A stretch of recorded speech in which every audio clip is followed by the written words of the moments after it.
Hey, shalom, shalom, Yabashim Yahshua, Kokalas Brakathum, call all Yabashim Yahshua. I just wanted to go over something real quick, man. But before that, I'm gonna say, again, call all Yahbashim Yahshua, double honor to our apostles who are elders who rule well. Blessings and salutations to you brothers out there teaching and enduring truth, sincerity, and another blessed salutation to the innumerable multitude that's enduring this truth and sincerity, women, children, and men that follow this truth. Yeah, man. So I wanted to, I was just meditating, and this was something I was presenting to the brothers within this truth, and it's something I wanted to present to the flock as well, man. And it led me to looking up the term self-propelled machine. Okay. And when you get into the AI overview, it says a self-propelled machine is a vehicle or device that moves under its own power, meaning it doesn't require external force like being pulled, pushed to move. It has an engine or motor that provides the means for its own propulsion.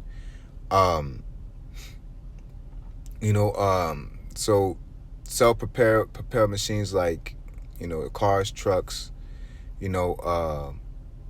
things like that, military tanks, something that has a motor. Okay. And the scriptures tell you, let's get a precept. Okay.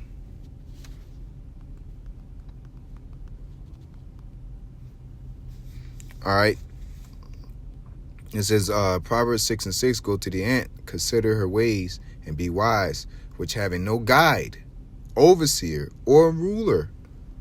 Okay, the ant is self-propelled, provideth her meat in the summer, and gather her food in the harvest. Okay, and then it goes on to say, how long wilt thou sleep, O sluggard, when wilt thou arise out of thy sleep?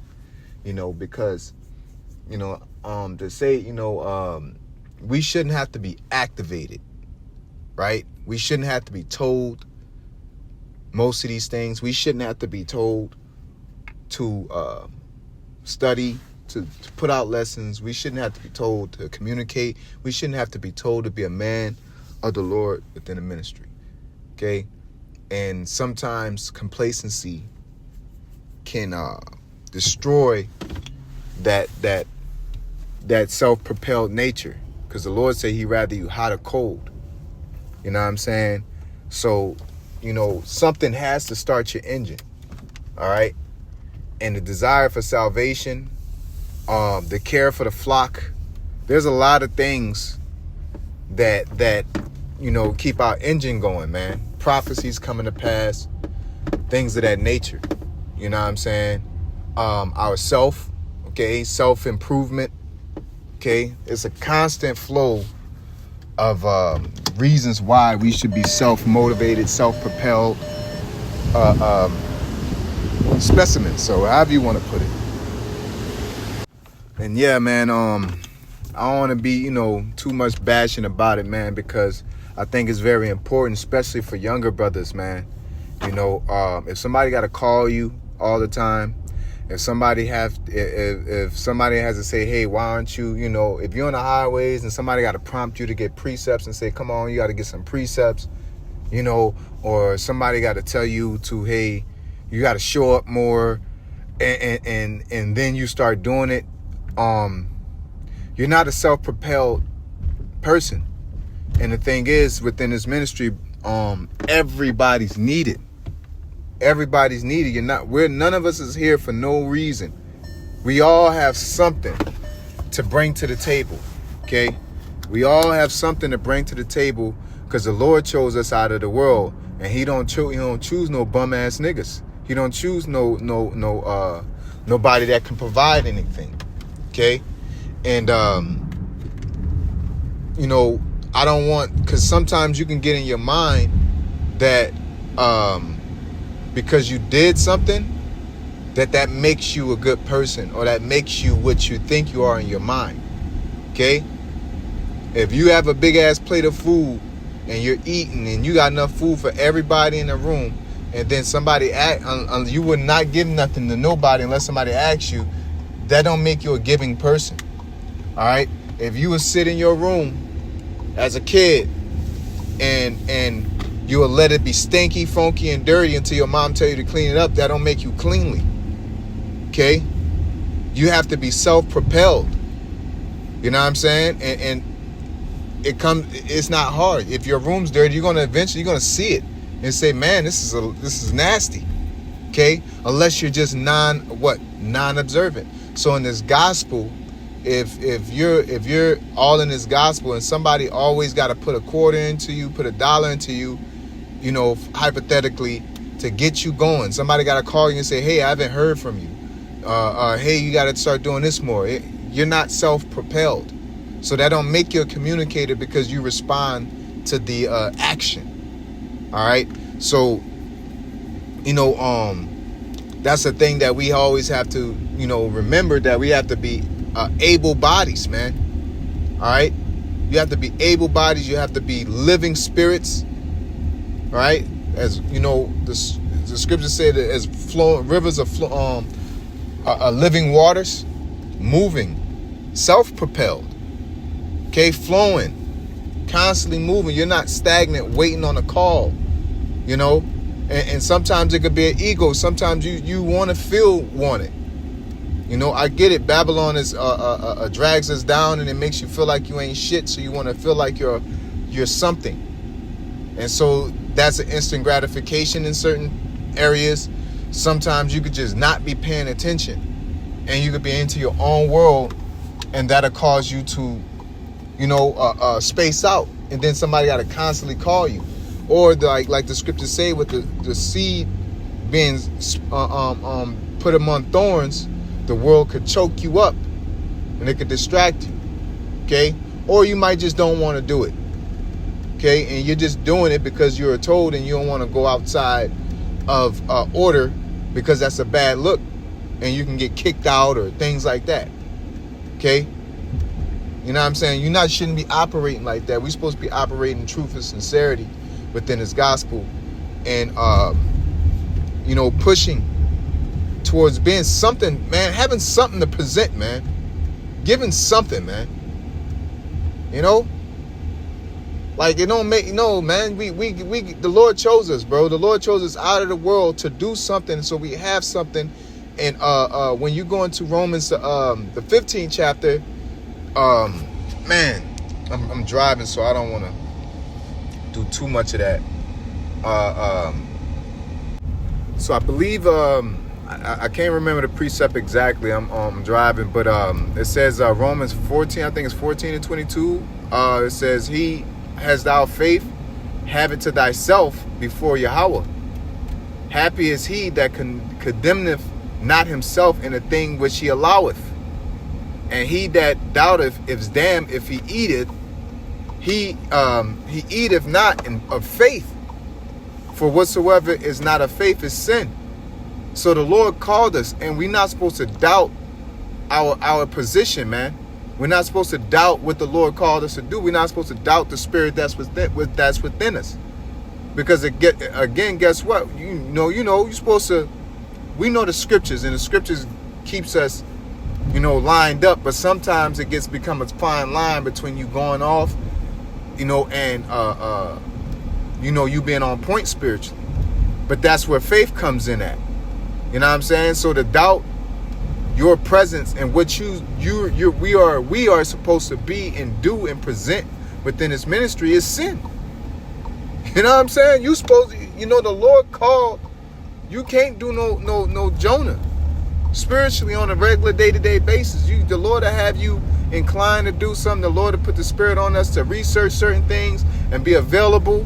And because you doubt your presentation, or you doubt your ability, or you lack confidence, the Lord ain't got time for that shit, bro. To be honest, all that you need somebody to rub your shoulders type shit. You need somebody to coach you up. You have to be self-propelled. We have to be self-propelled. Our elders shouldn't have to tell us, hey, get up and teach. Our elders shouldn't have to tell us have zeal to want to get out of here. You know what I'm saying? You need to start doing this more. You need to start doing that more. Anytime that happens, and I'm a part of it, and I'm on a bad side of it, and I'm hearing that, it's more of a shame that why the fuck wasn't I doing it in the first place? That's one of the things, the first thing that come to my mind. Like, I know better. You know what I'm saying? And it's kind of like signs and things like that.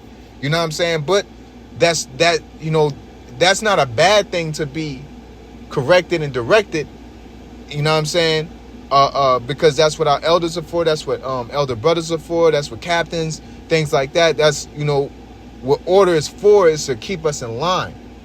But it shouldn't have to be like that. You know what I'm saying? Just like a woman, we're supposed to be a helpmeet to this ministry. Okay?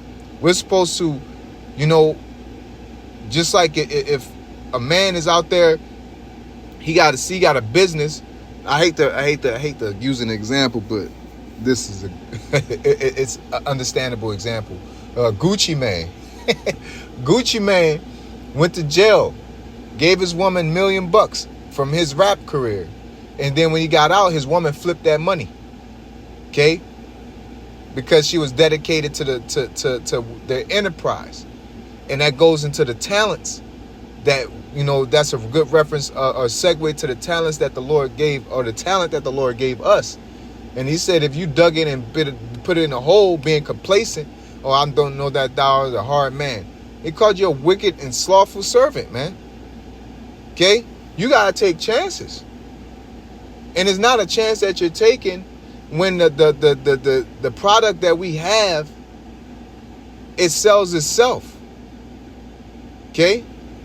We just have to have a real true diligence towards it.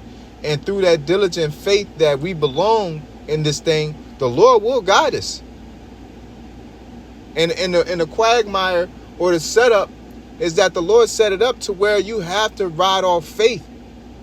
The law ain't going to get you there. These breakdowns ain't going to get you there. Your attendance and showing up to camp ain't going to get you there. It's your everyday being. It's what you do. It's what you provide to the ministry. You know what I'm saying? We all have a legacy here. We all, because every Israelite is going to make it into the New Jerusalem. Okay? So what's going to be your legacy? You're going to be, first, the foundation is 2/3 elect. All Israelites are going to make it to the kingdom, but there's a legacy of you being, once you used to be a 2/3, used to be elect. And then how hard did you go? Paul has a legacy. Okay? Barnabas has a legacy as well. All right?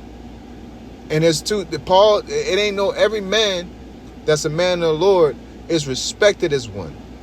But damn it, we supposed to live up to our full. We supposed to maximize our potential within this ministry.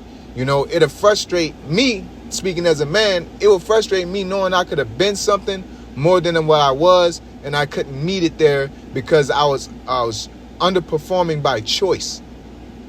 It's one thing to underperform because of ignorance, but it's another thing to choose comfort, complacency, fear, doubt, and let that be in a way of living up to the maximum potential that's within us.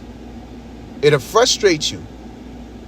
You know what I'm saying? Because the Lord, just like the Lord say, He'll raise up stones to worship Him. So our spots can be taken, right? So, you know what I'm saying? I just want to, it's not too much on it, man. But hey, man, be self-propelled. Nobody should call you and tell you, hey, be a man of the Lord. And I ain't talking about like, oh, hey, stop eating that pork. No, I'm talking about the stuff that you don't really have to do, but you really supposed to be doing it. Okay? I.e. doing lessons, communicating, being transparent, giving alms, being empathetic towards brothers, all right, being available, you know what I'm saying, speaking up, speaking out, saying things, instead of just being that bump on the log that's con. Ooh, you always emoting and responding to things. Be self-propelled. You know what I'm saying? And that, hey, to all of us, man. Because I get it. You got elders, they're going crazy. The apostles are going crazy, within this truth. And I don't mean it in a bad way. I mean like they're getting down. They're bringing out things. All right? Because, hey, Satan was messing with me at a point early on. And it's like, man, okay, they went over. How can you go over something they already went over? They did it already. You know what I'm saying? It's like, nah, man. And then the Lord put the Spirit on me and said, you got a whole different audience than they do. Not like it's a whole different one. What I mean is that there's people that they may listen to mine, that may not listen to theirs. Okay? And that's why we have to flood the market with the same information, because everybody's going to touch somebody. We all, and to say, oh man, well, I can't do what they're doing. That's like what Romans chapter 14 say. You doubting your works is sin. Now, if the Spirit hits you to do a lesson, you do a lesson. The Spirit hits you to go and study this, you go study this. The Spirit hits you, you gotta strike where the iron's hot. All right? And that's what it's all about, man. But to live in doubt, to live in double-mindedness, the Lord don't deal with double-mindedness, man. Gun-ho, fortitude. We ain't head first, no chin strap. You know what I'm saying? As we say back home, head first, no chin strap, man. All right? So, I just wanted to share that, man. We ought to be self-propelled within this ministry. Okay? And there's also like certain mechanisms. I forget that because engineers don't consider certain things as like machines or scientific thought, like they got like ingenuity type of things to where they'll put a metal ball on a ring and it'll drop from gravity, and then it'll throw itself in the air, and then it'll keep moving because of its own motion. Okay?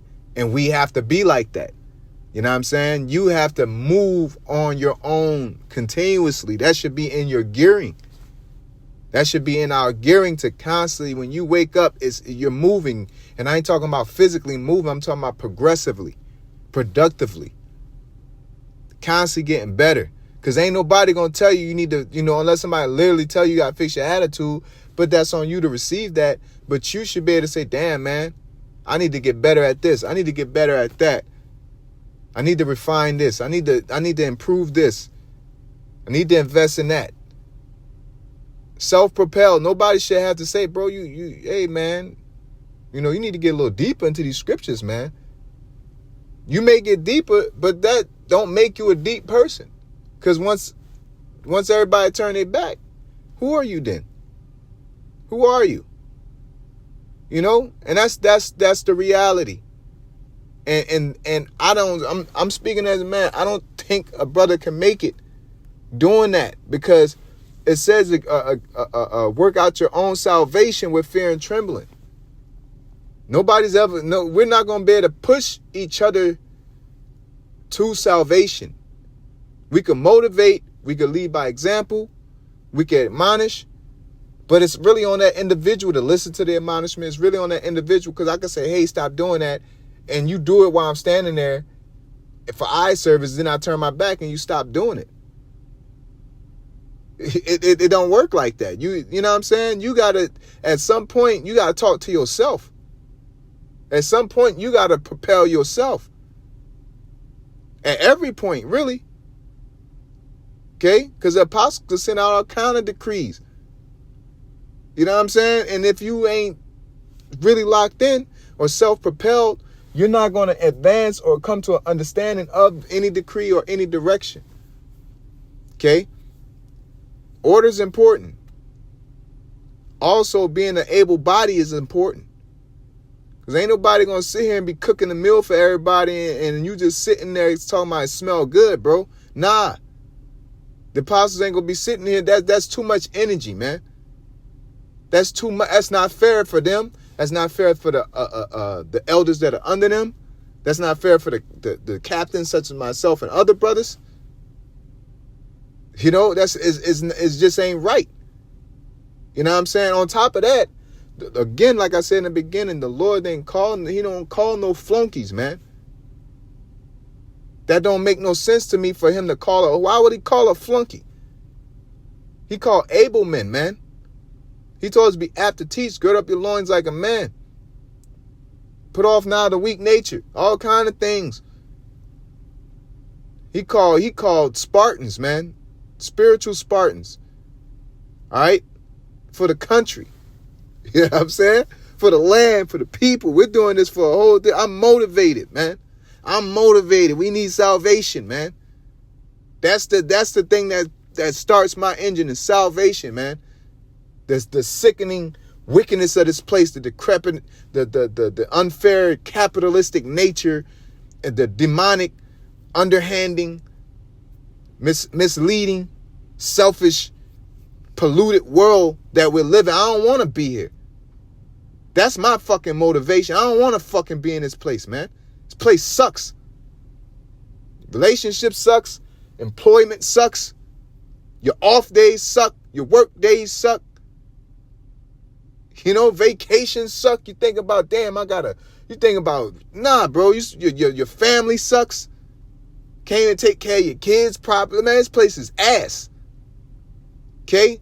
Can't even have, you got real, and I'm not saying this as a degrading thing. We have family that is not even our family, and we're in a situation that's so bad that we have to separate from our family, people we grew up with, and roll with men from across the four corners of the earth that we never knew and be brothers with them, which is a beautiful thing. Because they're better than any family, but your family's supposed to be that. In a natural homeostasis of life. You know? Your cousin's supposed to be your homie, your brothers and your sisters. They supposed to be your brothers and your sisters. But this world has gotten so corrupt that it's not that no more. So how the hell can that your engine is stagnant here, man? That's like your engine breaking down. That's like having you ever drove and you had to go into a rural area and go into one of them white towns. It's like, man, I ain't stopping here, man.